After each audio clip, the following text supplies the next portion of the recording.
Alright boys, another day, another top 5, but this time it's exotic weapons, which I haven't ever touched on, and these are exotic weapons for PvE. Papa MyFi is here to give you all what I believe are the top 5 exotic weapons that you should keep in your inventory pretty much at all time.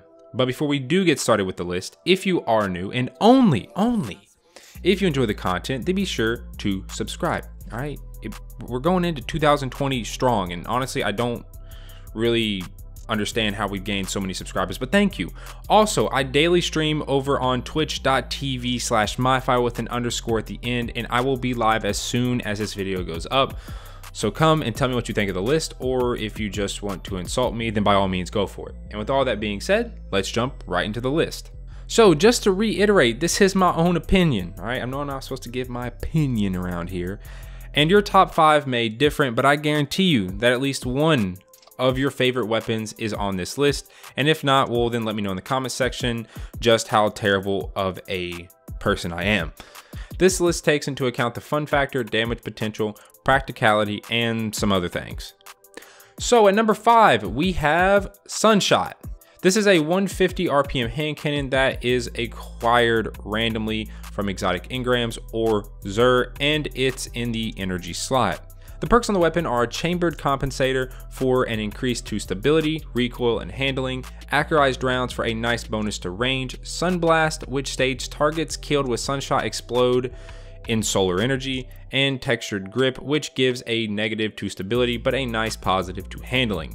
Now the exotic intrinsic perk Sunburn, which states that this weapon fires explosive rounds. So if you've ever used Sunshot, you'll know just how fun and deadly this thing can be when it comes to ad clear. Imagine having Dragonfly, and by the way, does anyone else call this Firefly still from D1? I find myself mixing them up so much, but it doesn't require a headshot to activate because of Sunblast, but also the explosive rounds from Sunburn can deal AoE damage to enemies surrounding the enemy you're firing at, and if they die to the AoE damage, then they also explode, and then if the explosion kills enemies, then they also explode. Yeah, it's like literally firing off mini nukes once you get a large group of ads. Now this thing can also get a catalyst, which, you know, just increases range and stability. But even without the catalyst, it's still a beast, and it hits that fun factor phenomenally well. Number 4, we have the Huckleberry. This is a 750 RPM submachine gun and is a random exotic drop, but can also be acquired from Xur and sits in the kinetic slot. The perks on the weapons are fluted barrel, which increases stability, handling, ricochet rounds, which increases range and stability, rampage, which states kills with this weapon increase damage temporarily and stacks up to 3 times. And short action stock, which gives a bonus to handling. Then the exotic intrinsic perk Ride the Bull, where the weapon increases in rate of fire and recoil while holding down the trigger, and kills with the weapon reload a portion of the magazine. So first thing I'll say is that if you didn't know, back when the Rampage perk received a nerf, that affected all weapons with Rampage on it except the Huckleberry. Yeah, that means you're using an unnerfed Rampage perk here, and my god does it shred. Once Ride the Bull activates, as you're spraying into a group of ads and your rampage gets to ×3, you literally just start demolishing everything, and the best part is that your magazine starts to halfway refill for every kill, but it gets even better as once you acquire the catalyst, your magazine now fully refills per kill instead of just half of it. Yeah, the Huckleberry is fun, good with ad clear, and practical when paired with a good energy slot weapon. Coming in at number 3, we have Divinity. This is a 1000 RPM trace rifle and is the raid exotic from Garden of Salvation via a quest and sits in the energy slot. The perks are polygonal rifling, which increases stability, particle repeater for more stability, penance, which states that targets under the effects of judgment long enough are struck with a blast of damage, and composite stock, which gives an increase to stability and handling. Yeah, that's a lot of stability. This thing is literally a laser, literally and figuratively. Now for the exotic intrinsic perk, Judgment. This perk says the following: sustained damage with this weapon envelops the target in a field that weakens and disrupts them. And yes, that means this weapon can naturally disrupt overload champions. So I know we've all heard of Divinity, and well, if you're actively doing higher level activities, then someone in your fire team will most likely always have this equipped. Divinity itself is not the best weapon at all, if being used solo, but if used as a support weapon for your team, then this thing really shines. Upon sustained damage, Divinity creates a sphere-like visual effect around the target, which becomes a critical point with crit damage multipliers, as well as buffing all sources of damage by 30%. This thing was bugged back last season, so it stacked with some other buffs, but this season it's just a flat 30. It doesn't stack, it's not bugged anymore, so it works as intended. Thought I'd throw that in there for anyone that didn't know. The reason Divinity, in my opinion, deserves its spot at number 3 is due to you being able to always have a 30% damage buff at command as long as you have special ammo, and special ammo for this thing drops pretty frequently, so you're not gonna really have to worry about that. Also, allowing for easy critical hits on targets where their crit spot is borderline impossible to hit makes this thing just even better.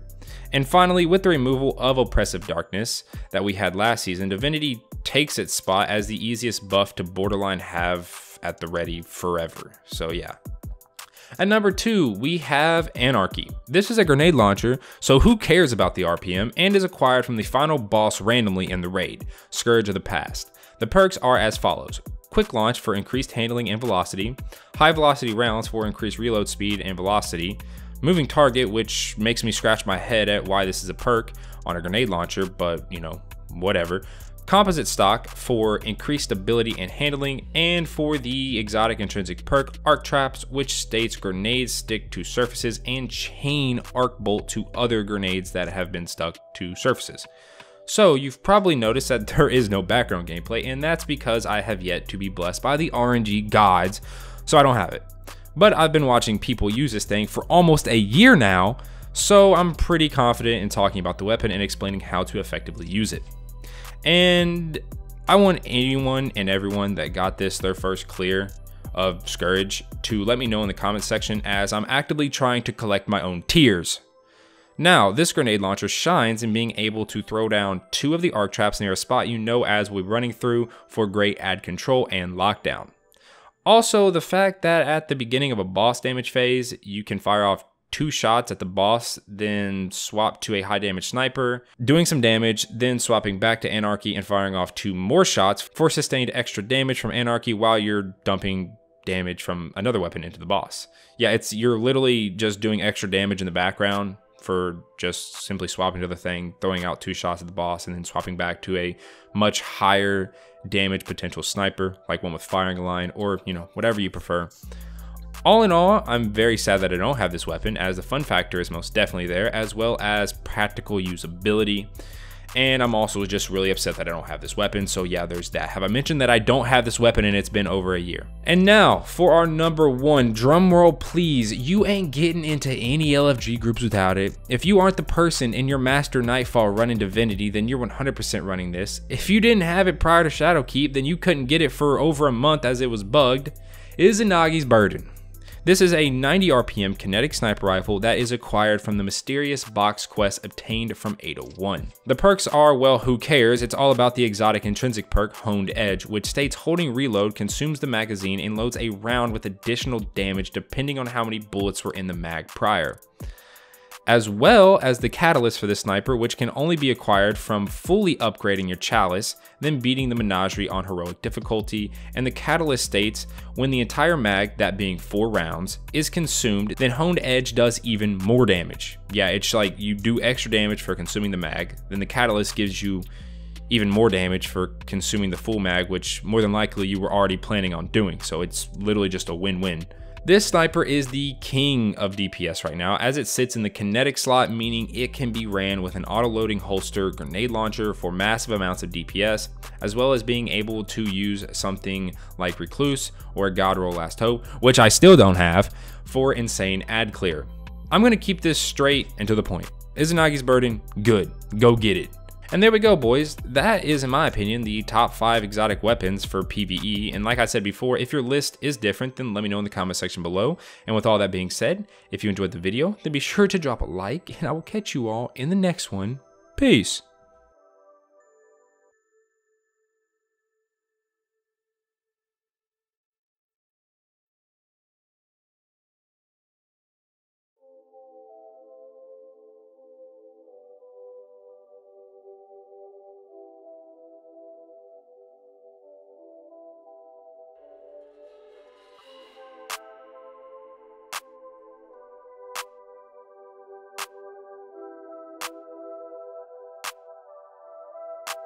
Jokey got the sauce, bitch.